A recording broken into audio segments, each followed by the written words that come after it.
Being nice does not make people respect you. In this video, I'm just reminding you that the more you give people, the more access you give people to your blessings, your home, your resources, it's not synonymous to how much they respect you. But it is synonymous to how much they call your phone. All right?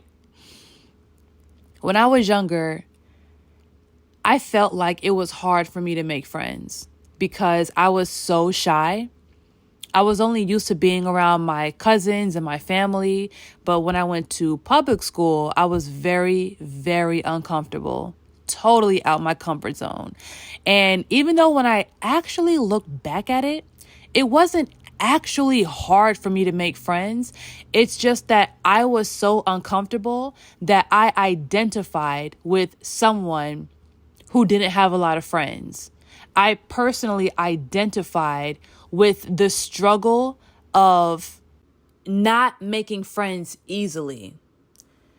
So the way I felt about myself may have distorted my reality, but I didn't realize that until later on in life. The moment I started to actually make friends in school, I was just so grateful to find people that were like me, that were shy like me, that were creative like me, that were funny, that could dance and things like that, that I held all of my friendships on such a high pedestal. And every single year I would just accommodate all my friends. You know, I would have a big birthday party, like a couple times a year. My mom would all take us out to the movies, and I would always just have an environment or create an environment where I was accommodating my friends. Even when I was growing up, our house was like the free for all house. Like, whenever you wanted to run away from home, you came to our house. Whenever people were hiding from their parents or beefing with their parents, they came to our house. Whenever they wanted to meet up with a guy and they couldn't bring the guy to their house, they would come to my house. Because my house was just that place for some reason. I don't know why. And my parents, my parents were strict. So I don't even know how we got away with half the things we got away with. But that's just how it was for me growing up. And I felt like that was the way that I added value to my friends, right? I thought that I was the person with the house, that everyone can go to, and the sneak out house and things like that. And I was prideful about that. Like, I was proud of that. You know what I'm saying? So with that, I felt comfortable with the power that I had, knowing that I had the house, like whenever people's parents went on vacation or went out of town or something, like everyone would come to my house, and I took pride in that, So with me getting used to identifying with providing value to a group of people, I started to do hair, right? And I started to do my friend's hair. Now, at first, it was just for me to get better. Like, I liked to do my friend's hair, for free, of course. I was doing hair for free for at least like 2 years before I charged a single person. So back then, I used to just do my friend's hair for free or for fun, and just to better my skills, try new things, build my portfolio. It was basically just on that level.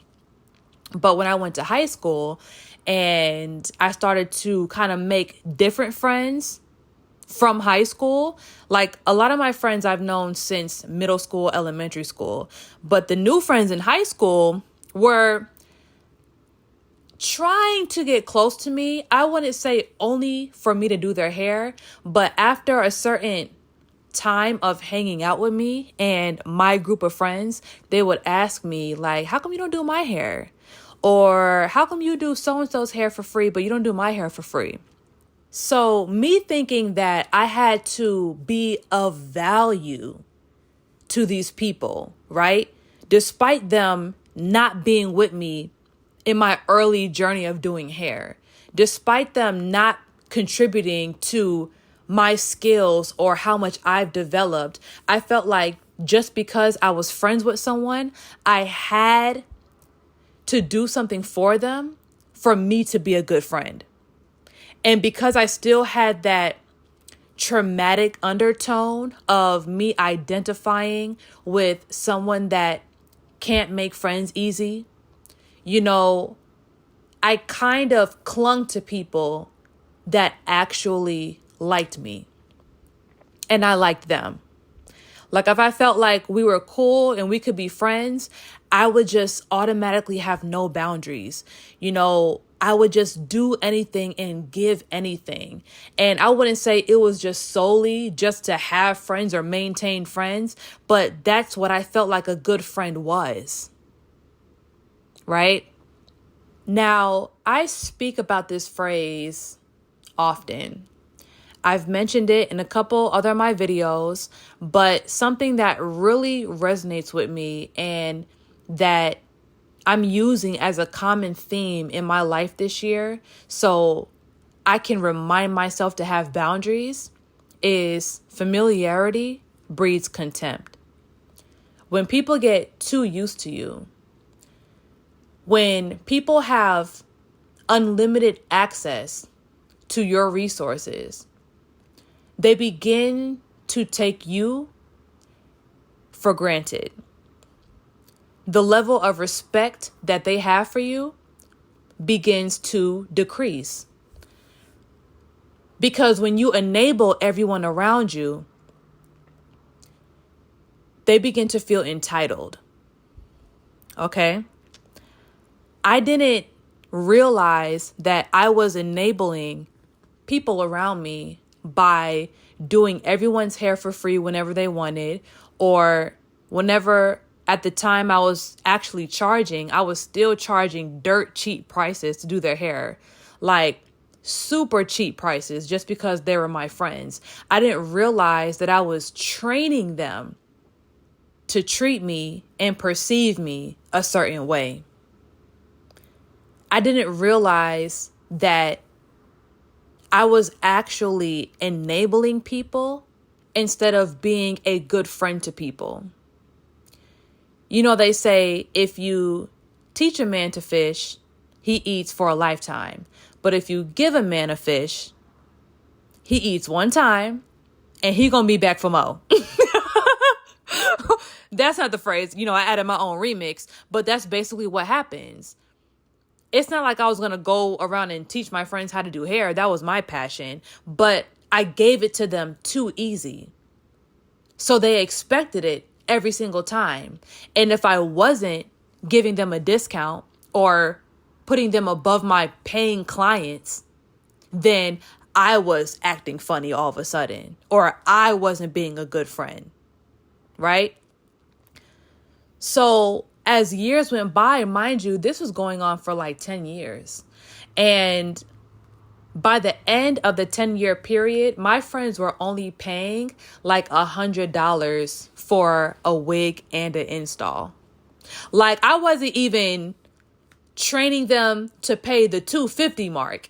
Like it was sad. Like I enabled them so much because I felt bad about charging them even a quarter of my normal price, that I didn't realize I was training them on how to treat me and training them to expect certain things from me. Now, because I was the type of person to never have boundaries for myself, never defend myself, and if something bothered me, I would just hold it inside. So much animosity was just accumulating in my spirit. Whenever somebody expected something from me or got mad at me because I didn't want to, overbook myself and squeeze them into my schedule or give them a super cheap discounted price, or whenever I just didn't accommodate people and they would give me flack for it, I would hold that inside. And because deep down inside, I subconsciously felt like The only reason why I had close friends was because of the value that I had in my friend group. I never set boundaries. And I never said, hey, listen, y'all need to start paying because I felt like if I was to do that, then I wasn't being a team player and I wasn't being a real friend. I thought that because I was bending over backwards for people and giving people discounts and fitting people in my schedule, even though I did not have to for so long, that these same people would respect me more. They would be more loyal to me. They would appreciate me and they would support me more. But it actually did the exact opposite. Whenever I said no to someone, if I didn't want to hold one of my best wigs for someone to pay $50 for it, or if I didn't want to squeeze someone in my schedule so I won't be overbooked, I would always get pushback. One of my friends even went as far to say, well, I just feel like that's selfish because I didn't even read the rest of the message. Because selfish? Selfish? Really? Selfish? Also, if my friends didn't get their way with me or couldn't control my resources or control me in any way, they would go behind my back and talk about me. One time I was forced, I didn't even want to do this. I was forced to exercise my power on one of my friends because she thought that she can just run my business and whatever she said, goes. But that's not how it is, honey. I had to put her in her place respectfully, but long story short, she didn't get to do what she wanted to do with my business and my salon. Come to find out, I found out that her and a couple of my other friends that used to benefit off of me as well had this meeting about me or a conversation about who knows what. But I found out that she was crying in front of my other two friends. You're crying because you couldn't get your way in my salon? You're crying because I wouldn't do your hair or I wouldn't do your girlfriend's hair? You're crying right now? You're trying to destroy my character, convince other people to perceive me like a bad person because I didn't let you have your way. What I didn't realize was I was creating monsters. I was creating spoiled, entitled monsters. And the same thing that I feared is exactly what I manifested. I always thought if I stopped doing things for these people, would we actually be friends? And that's exactly what happened. I realized that I was creating a dynamic between me and my friends that was so transactional that if I stopped doing my part, we wouldn't even be friends. They would literally go against me. They would literally talk about me behind my back. They wouldn't support me. And that's just what it was. And the moment that I really realized that this was everything that I feared is one time someone that I called a best friend, okay? A best friend. I've been doing this girl's hair for free for years. Something that I did not have to do. Something that I really felt like I was doing for her because I actually cared about her and I loved her. The moment she got mad at me, she went behind my back and exposed private conversations that we had to other people that involved other people strategically to smear my character, to make me sound messy, to make me sound fake or two-faced, whatever. I'm not even sure all the context of the conversations. But I know that if I told you something in private, especially if it was about somebody else, and you went and told that person the moment you got mad at me, who knows what you said? Who knows how much you dramatized and exaggerated the conversation? Who knows? I realized that our friendship was literally only based on what I could do for her. Because the moment she didn't have her way with me, she would turn on me. And not only turn on me, she would try to ruin my friendships and my relationships. She would try to change how people perceived me. She would try to turn people against me. What I would think about sometimes is I wish that I never even showed my talent. I wish I never did the things for these girls that I did. Because I would know if they were my real friends or not way earlier. I talked to my brother about this situation, and he told me, listen, don't let negative past experiences and your traumas prevent you from being who you are. If you are the hairdresser friend that likes to do people's hair and makeup before y'all go to the club, literally for your enjoyment, find girls that appreciate that. If you know that you're the type of friend that will always tip your friend, if they add any type of pizzazz to your hair and makeup, just because you just want to support them and you just love them, you want to keep that relationship going, so you support them with something that's actually valuable, like money. Because I'm a tipper. If someone wants to do a service for me for free, I still pay them. Like, that's what type of person I am.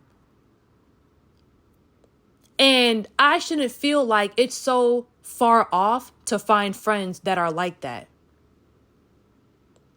And the beauty of it is I actually have friends that are like that now. Even if I say, come to my studio, let's do a YouTube video, I'll give you a wig, you don't have to pay me, they'll still pay me. They'll still support me. These are friendships that I never, ever thought that I could have, because for some reason I thought I was the only person in life that was like that. But no, I just had to get away from the toxic people first. I had to get away from the entitled people first. I had to stop thinking, and this is even a toxic way to think, that the more I do for someone, the more they would appreciate me and the more they would respect me and be loyal to me. That's not true. A lot of times, the more you do for someone who is spoiled, toxic, and entitled, it would make them even more spoiled, toxic, and entitled. And even worse, the moment you say no, they'll gaslight you. Well, I just feel like that's selfish because, well, I feel like we're friends, so you should. They'll gaslight you.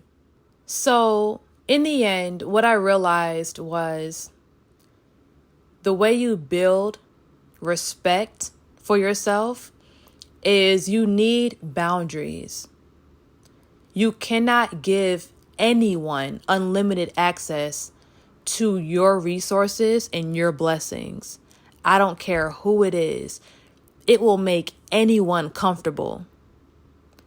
It will make anyone feel entitled. Remember, familiarity breeds contempt. That is like a universal law. The more access you give someone, the more entitled they feel to it. The only people that should feel entitled to everything you have is your children. Okay? And if it's not your children, that's not your responsibility. The more boundaries you set up for yourself, the more mystery you have to people.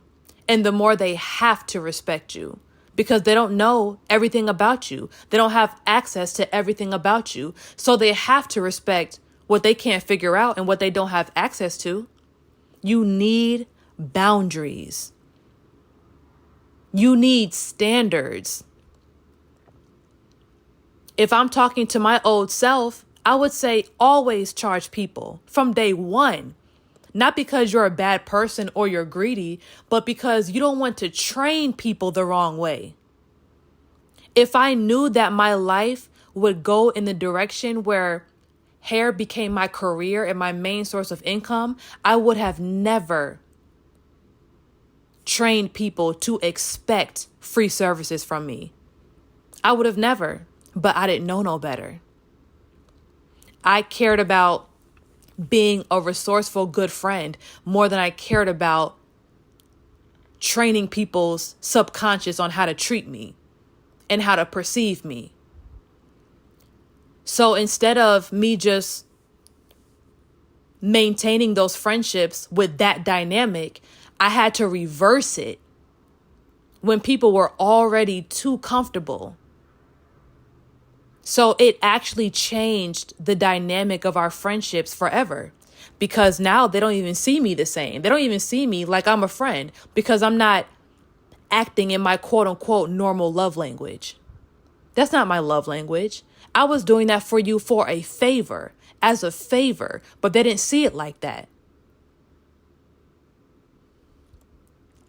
So being nice does not make people respect you. You can do good deeds, but you cannot give people access to take whatever they want from you whenever they feel like it.